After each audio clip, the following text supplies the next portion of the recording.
Thanks, Phil.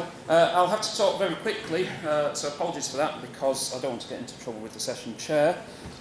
So this is Geological Time, as you know. I've worked on 4 of the big 5. These are the big 5 extinctions in the sense of Jackson-Koski's work. I haven't worked on the end Cretaceous, for obvious reasons, too much of a minefield. And these are all the lesser calamities, as my academic grandfather Tony Hallam referred to them. Notice that nothing's really happened since the end of the Cretaceous, but having gone through my sort of midlife crisis and thought, what's all this for? Then along came the Anthropocene, which has given me a bit more impetus, actually, to try and understand how and why mass extinctions occur and how that might be relevant to the modern day. So this is a well-known figure from Tony Barnowski's work, 2011. Lots of holes, and many of you are statistically adept, which I am not, and you'll know that there's huge gaps in this database. But nevertheless, it's pulled out that not many species have gone extinct in the past 500 years. But lots of them are definitely at risk on the IUCN at-risk register. And there are some numbers in here. The gastropods look like they're really at risk of mass extinction in the coming years. But this is because of not many species have actually been assessed. And we tend to look at things like pandas and dolphins before we start looking at things like forams and other weird things.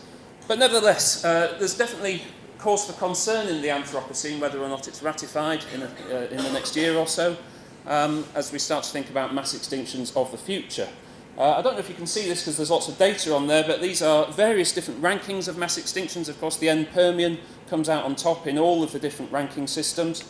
But I've noticed that in all of these there are some lesser calamities, such as the Capitanian or the Middle Permian extinction, that actually come out quite highly in all of these ranking systems. The Serpicovian and the Carboniferous is another one that we don't really know much about.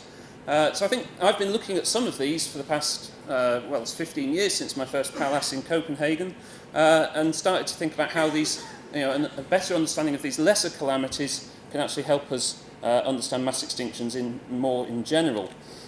So unfortunately I don't have time to run through all of the extinctions, but I'll highlight a review paper that's just come out that I'm an author on at the end, so you can download that. It's open access and have a look through this. So apologies if I don't include your time interval of interest, but I'm going to start down in the Cambrian. So this is a carbon isotope curve through the Cambrian, and here, highlighted there, at the Series 2-3 boundary, are a number of enigmatic extinctions of the small shelly fossils, the Archaeocython reefs in China, and widely known extinction amongst trilobites. Intriguingly, these seem to coincide with big-scale shifts in the carbon isotope record. And there's another shift up there at the Dresbachian extinction, which coincides with the SPICE, positive isotope excursion event. So what might be driving these things? And this is a common theme through this talk, is large igneous province volcanism. So there's some work just about to come out from Leeds, my former institute, where they've looked at mercury deposition across this Series 2-3 boundary. And there's a big mercury spike. This has become a very trendy indicator of large igneous province volcanism. Mercury actually comes out of volcanoes in quite high doses. Jumping up to the Ordovician then, again we see a 2-phase extinction in the Ordovician. It's associated with cooling and warming and the expansion of anoxic waters. And again, large-scale shifts in the carbon isotope record. And a shortly to be published paper, not by me but by another group, thinks they've actually found again from mercury analysis, the indicator of another large igneous province. So this would be the last major mass extinction that doesn't have a lip associated with it, and it might now have that lip in the record. So very quickly jumping up to the Devonian, where I cut my paleontological teeth. The Devonian is a series, it's an interesting period with a series of recurrent transgressive anoxic events, and of course the rise of plants on land that may or may not be driving some of these events by pedogenesis and enhanced nutrient runoff and so on. So there's a number of global but particularly European black shale events that culminate with the major mass extinction at the Franian-Fumenian boundary, which is another example of death by anoxia. This is the 4th most ecologically severe crisis of the fossil record, so definitely one of the major ones. And again, we now see evidence that there is large-scale lip volcanism in the Viloy traps and possibly in the Pripyat-Dnieper-Donets basin of Eastern Europe. This is also recorded in big shifts. This is Bugish and Yohimsky's carbon isotope record. Big shifts in that as well. The Capitanian is an event in the Middle Permian, which I've been working on for some years now. I would argue that we should now call the Big Five the Big Six, because we have a wide-scale marine extinctions, and we'll hear later on this afternoon about the record of tetrapods on land during this event. Again, we see large-scale volcanism of the Emeshan traps driving a big carbon isotope negative excursion, one of the biggest, not quite as big as the PT boundary, but one of the biggest of the Phanerozoic here. And we also see loading of mercury into marine settings starting at this mass extinction level. So we're seeing this very common theme of mercury indicating volcanism, possibly a kill mechanism as well. It's very toxic, and carbon isotope shifts as well. You all know the Permian-Triassic boundary, I'm sure. We've got a cascade of environmental catastrophes here that derive from SO2 emissions, halogens and NOx emissions, toxic metal emissions, carbon dioxide, of course, driving warming and anoxia, and the recently implicated thermogenic gas emissions as the Siberian traps erupts through coal fields in Siberia. So these drive a whole range of nasty things like anoxia, ocean acidification, ozone depletion, and so on, leading to terrestrial and marine extinctions. Keeps going into the Triassic, and we see a very long period of amelioration in the Triassic, but there are more extinctions shortly afterwards at the Smithian-Spathian boundary. We actually see probably the peak of warming at this level, perhaps renewed activity in the Siberian traps. Again, a big mercury peak, so it doesn't look too big there, but this is 100 ppb, so it's quite a big spike in mercury. And some of the warmest conditions with tropical oceans getting up to 40, maybe 45 degrees C. So again, Siberian traps activity driving this. Triassic-Jurassic, an extinction that many of you know about. Cut a long story short, we know very well now that this is almost certainly driven by camp volcanism, and there's a good case for ocean acidification driven by the volcanic CO2 release driving this event. So I'm going to miss out any more extinctions because I haven't got time, but this shows the temporal links between these extinctions. So the black bars here, this is geological time going up to the present day. There's the KPG extinction, the TJ, the PT, and the Capitanian. These little stars are supposed to be impact craters. The only one that really has a well-defined impact crater occurring at the same time is, of course, the KPG event. There's the Chicxulub crater. These are postulated craters associated with the PT boundary, but they've not really been widely accepted. What we do know is that there's a much better link between lip volcanism. So these bars are large igneous provinces, and many of these coincide with these mass extinction events. Intriguingly, some of the biggest ones, like OJP and Kerguelen, don't coincide with any extinction events at all, and that's something that we still have to work out why.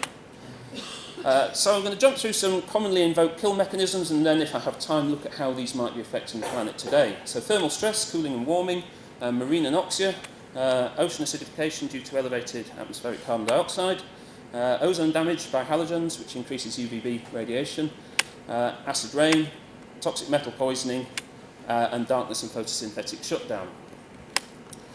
The obvious link between all of these things that may provide the driver for marine and terrestrial extinctions is the atmosphere. So I've got about 3 minutes, so I'm going to look at what did the damage in the past, and perhaps explore some ways about how we might understand which of these purported nasties might do some damage in the future. I've recently started looking into doing some experimental geobiology. This is serendipitous, really. My department's merged with half of biology, so we now have access to biologists, which is useful, but also tanks and aquariums and controlled atmospheric chambers. So I started doing some experiments. I don't have any data to talk about, so I'm just going to look at some literature data and some stuff that my biology friends have been working on. Thermal stress. The IPCC predicts global ocean warming between 1 degrees and 6.4 degrees by the turn of the next century. This is comparable to the warming that is associated with the KPG and the Franian-Furmenian boundary events, certainly the upper end. So this is a little bit worrying. What does warming actually do? It increases the aerobic metabolism of animals according to the Q10 law. So every 10 degrees C of warming, you double the aerobic metabolism of an animal, which of course means that they need more oxygen to do their thing. So stress occurs when oxygen demand exceeds the animal's aerobic scope. This is Portner's oxygen limited thermal tolerance model. Activity level can also influence survival during warming events, so more active organisms appear to be able to elevate their metabolic rate during bursts of activity. They have higher aerobic scope and they seem to survive better during some events. Matt Clapham's analysed the PBDB and he's found that 3 of his 4 studied events, he found that more active organisms were significantly more likely to survive. But even very active organisms, of course, were wiped out during the end Permian crisis. Perhaps this is because of the abrupt nature of the extreme warming. But at the moment, the jury's out, really, on what thermal stress will do in the near future. There's some complications, pre-exposure and plasticity of response. So Littorina saxatilis, just one example of an organism living in extreme conditions that's been more tolerant of temperature changes. Marine anoxia, running out of time, but we know that warming results in the expansion of oxygen minimum zones, and basically that's very bad if you live there. Prolonged exposure to oxygen depleted conditions will just kill things. But I was talking to Nick last night about some subtleties in that. The world's oceans have never become panoxic, so whether this can drive extinctions alone, I think, is rather unlikely. We have to look at marine anoxia acting in consort with other stresses. The last one I'll go through then is elevated CO2 or reduced pH, actually 2 different things, but perhaps with their origins in volcanism. IPCC suggests that pH is going to fall by 0.5 by 2100. This decreases the capacity of respiratory pigments to oxygenate tissues, that's hypercapnic stress, which results in death. You reduce pH, obviously you reduce the biomineralization potential of organisms with a carbonate skeleton. Interesting work coming out from my friends in biology is that they actually impair olfactory discrimination and the function of neurotransmitters. And you actually foil chemical signals. So they've experimented on fish and found that the structure of the peptide signaling molecules has been altered.